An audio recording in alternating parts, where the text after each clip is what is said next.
During times of uncertainty, it's comforting to know we have a healthcare system in our community that's been committed to supporting us for well over a century. In this current time, we are standing together, and our bond is stronger than ever. KDMC, caring for our community like no one else can.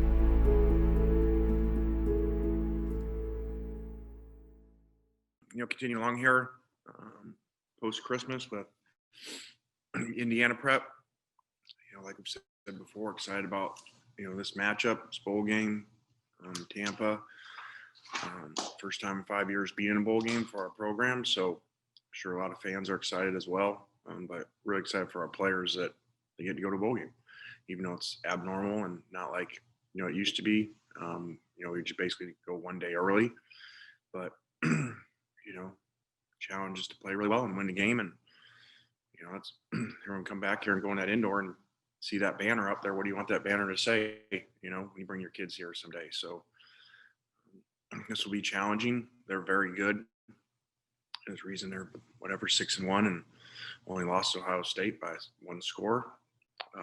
Very challenging on defense, schematically, and play really hard, create a lot of turnovers.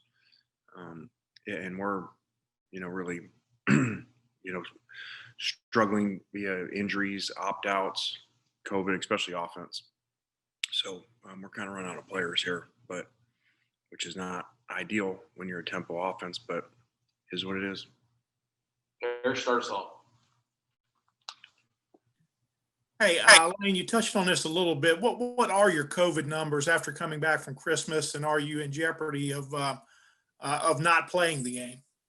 We've not talked about not playing. I think, we just want to play, so, to be part of a bowl game after this long of 21, and so we've not even discussed that. So I don't even know what our numbers are because we're just going. And I actually think some teams did that this season, even in our conference, that we're under, and just decided to go play anyway. So it's challenging, like I said, and for whatever reason, early in the year, our issues were on defense, with injuries and COVID, and now they're on offense. And obviously, we in last game with, our two most productive players in the past game opted out, didn't play in the game. And probably the next best or next explosive receiver from a, yards per catch standpoint, goes out of the game, and starting tailback goes out of the game. So that's a lot to handle. How is Indiana different without Penix at quarterback? I just think, changed a little bit. He was such a good athlete. That, they still run the ball really well with a bunch of backs and really good offensive line. So, and we've had challenges obviously all year on defense, regardless of it's a freshman quarterback, new quarterback, whatever. So, we've had a big challenge to play really well on defense and special teams and help us out with our offensive issues. Go to David. Yeah, Lane, two-part question. Just can you tell us where you're at in terms of searching for a new defensive line coach, and who will assume those responsibilities in the bowl game? Marquise is doing that, who worked under Deke all year long. So he'll do that for the bowl game. We will start that after the bowl game. We just want to focus on this game, and then there'll be plenty of time to work on that because there's really no recruiting. I feel like 95% of kids are signed for the most part. So, recruiting used to be something why you would speed up hires, but that's not really important, and we're almost out of spots anyway.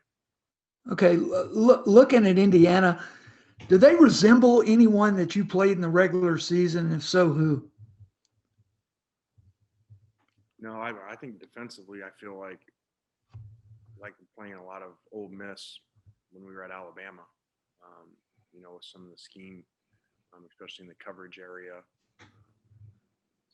So, like those good defenses played really hard, undersized at some positions, but, forced a lot of turnovers and negative plays. That's what these guys do.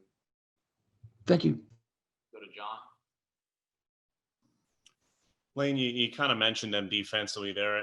Are they, you think, the best defense you've seen this season, the Hoosiers? I don't know that. They are as productive as any defense. From a turnover standpoint and a yardage standpoint, I think the defenses in our conference kind of got screwed up statistically, a lot of them, because, all SEC games, and there's a lot of really good offenses this year in the SEC. So, you've seen a lot of, if you look at statistics in the SEC, they're not, used to be, look at the top 10, there'd be 4 teams or something like that from the SEC. I think that's out of whack because of all SEC games and so many good offenses. And quick follow-up, what do you kind of see from a guy like Freifogel on the tape? What makes him kind of so dangerous? Well, I just think that, just makes plays and, got to, something to deal with. So we played against a lot of great players this year. And, this is just, I feel like we're just playing another SEC game. Go to Nick. Lane, you brought up last week a couple of the opt-out decisions. Is it still just Kenny and Elijah, or have any other guys came to you and said that they won't be playing? We actually have a few guys up in the air. Some that have taken some time off here at Christmas that we start back tomorrow. We're going to have an answer where they're at. So, I don't know. This is just where we are. We're recruiting our own players to play in a bowl game that they've never played in. So it is what it is. I know you didn't get too much evaluation time between LSU and the holiday, but have any of these young receivers or tight ends kind of stood out as guys that you might be able to showcase in this bowl game? I think tight end will be by committee. And receivers, there's not really many numbers left, an opt-out during the season. Obviously Elijah, some injuries during practice. So we don't have many guys there. I think we only have like 6 scholarship receivers left. Leo, go ahead.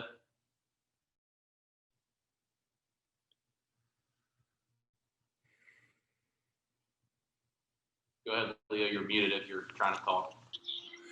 Coach, normally you'd be at the bowl game enjoying everything and, getting 3 or 4 days and it would be a reward. How hard is it to convince your players now, showing up the day before, like almost like business as usual, that this is a reward? Well, we were able to push back coming back till the next day. So I think that they're excited about that, because we get there Thursday night. Didn't want to go out New Year's Eve, 2 nights for the game, with COVID issues and stuff. And so, they're going to be trapped in the hotel.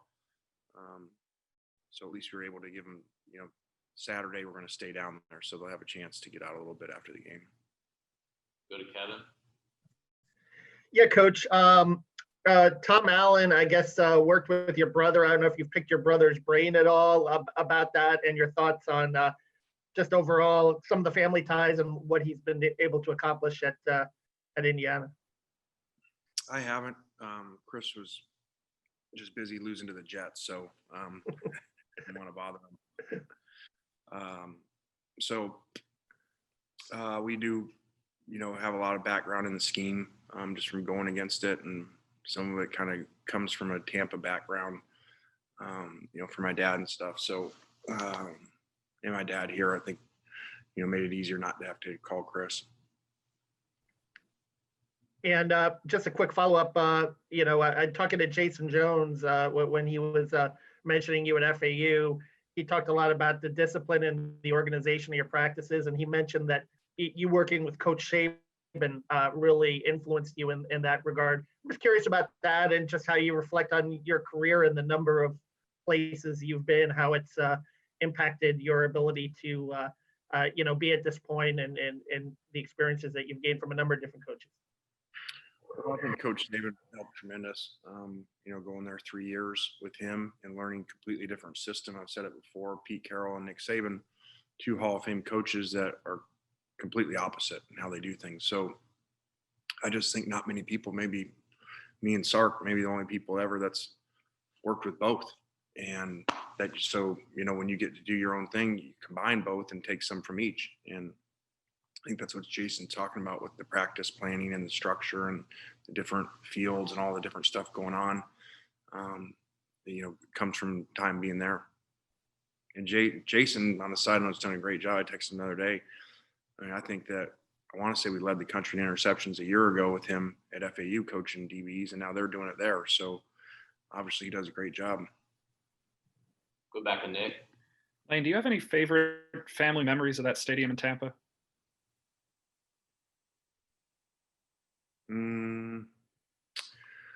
That's a good question. I mean, I remembered old Sunboro more when I was younger going there. And I want to say that maybe the first playoff win I was at there, I did not won in the playoffs forever. And was at the game when they finally won in the playoffs with Coach Dungy. So, and then then just lately going back there and the Glaziers and everybody for my dad's 80th, and then surprising with him of going into the Ring of Honor, which was supposed to happen this year before COVID. I know it's such a big deal to him, to have his name up there with Coach Dungy, Coach Gruden, Sapp, Derek, all those, John Lynch, all the great players and coaches. Parrish, go ahead. Lane, I had to step away for a minute. I heard you mention tight end by committee. You've talked about wide receivers. What are your running backs like? Do you expect to get anything out of Jerry on? Can you tell us a little bit about him? Yeah, we hope so. Obviously, he hasn't done anything yet, but we still got a long time to go. So hopefully he can. If not, we're going to see a lot of young guys, and we're cross training TK right now too. So just kind of the year we're in. Well, Lane, on a side note with the Bucks, I will tell you that I attended their first win in history, their first NFL win in '77. I was there. Wow, you just kind of aged yourself. There are lots of ways that I age myself, but it was a very, very disappointing day for a Saints fan. Was that Coach McKay? Yes. Was that like year 4? Didn't they lose like 3 straight years or whatever one or something? That was the 13th game of their second year. Wow. I'm sure at that point he was wanting to go back to USC probably. I think he said before he had better players at USC. Yeah.